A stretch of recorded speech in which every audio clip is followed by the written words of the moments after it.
Activist Sabra Moore reinvents family, social, and natural history through her art.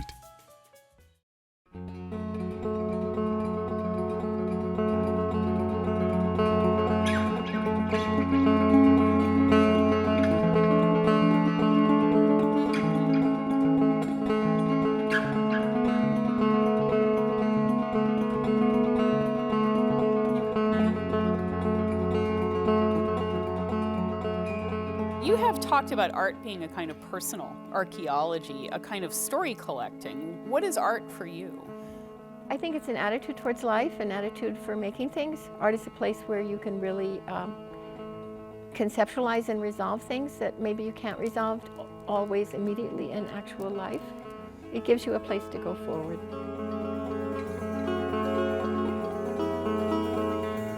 Talk about how your work has responded to the evolving role of the feminine voice in art, or the need to have the female voice in art. You know, your art comes out of your experience and your lived experience, and I think women live their experience in a slightly different way than men do. And as you know, I developed really my art practice from living in New York. I lived in New York City for 30 years. I was involved with the feminist art movement.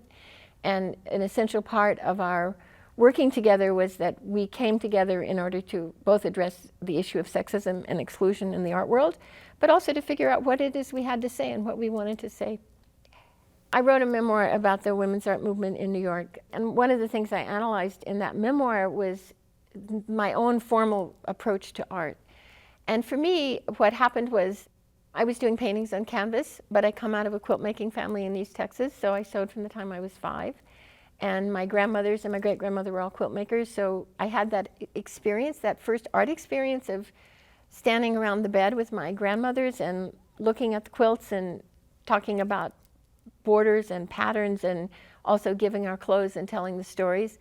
So for me, I came out of that idea of the collective part of art making, and I came out of that culture where, while some people might be better than others, everyone was a quilt maker.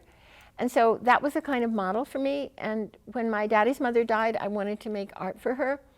And she died in a kind of hard way. And I tried painting on canvas, and it just did not work for me.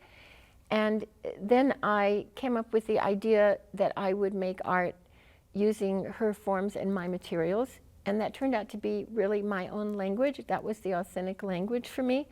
So I analyzed the principles of quilt making, which to me were like repeated patterns and a narrative, telling a narrative, and used the use of resonant material. So in other words, found material or material that comes from other places. And I still work that way. It doesn't necessarily look like a quilt. I often make pieces that are like slightly larger than human scale, or I make artist books. But they have those elements. And once I started working that way, it was actually my language. And so I'm using myself as an example, but there are many different cultural languages that artists use, and they're not always the dominant language of oil on canvas. And so I think, we become more enriched by multiplicity of languages, and that also means a multiplicity of form. Why do you think it's important to ask critically and formally what women's voices bring to the table in the art world?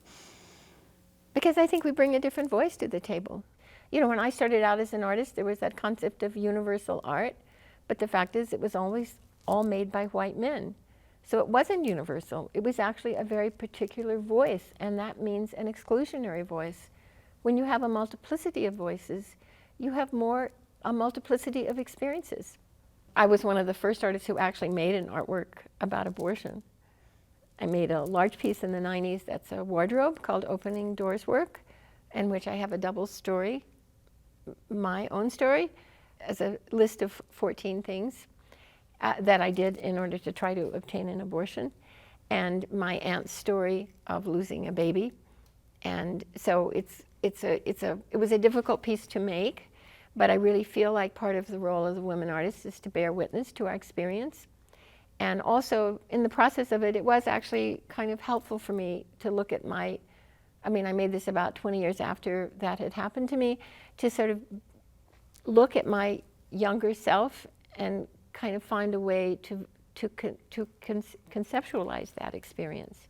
So that's one example. Another example is that I've done a series of artworks related to my grandmother's stories. I did a series called Place Displaced, which is, it's all based upon people buried in this little cemetery in East Texas where I'm from. And so I told stories about each place, and they're mostly sculptures, and I got interested in the people who left the country and the people who stayed in the country. So one of them is about this grandmother that made me do that artwork. Her first husband murdered her second husband. My grandfather is her third husband.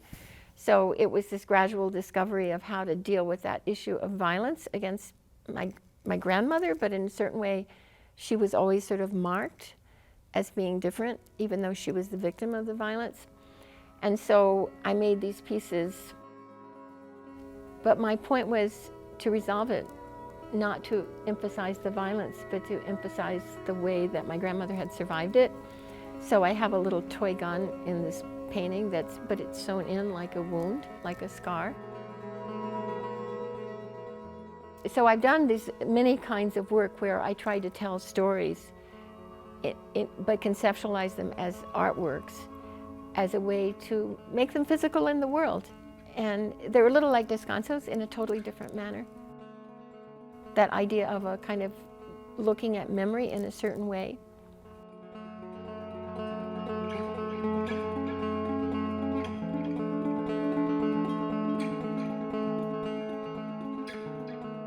How do you think that has evolved now in the age that we're in? We're having more of these discussions. For one thing, in the 70s, when we women artists and all kinds of women were getting together in the feminist movement, we did it through consciousness raising. And we met in small groups in people's houses, and we shared our stories. It was a form of storytelling. And it was through that shared experience that we really were able to analyze both our oppression and our difference. And so I think, so that began by people being together in a room. That I think was a really essential part of it. But also now with the internet, I mean, Me Too is really a form of storytelling, and it's a way that people, when they told enough stories, realize this is not just my personal problem, but this is an issue, a societal issue.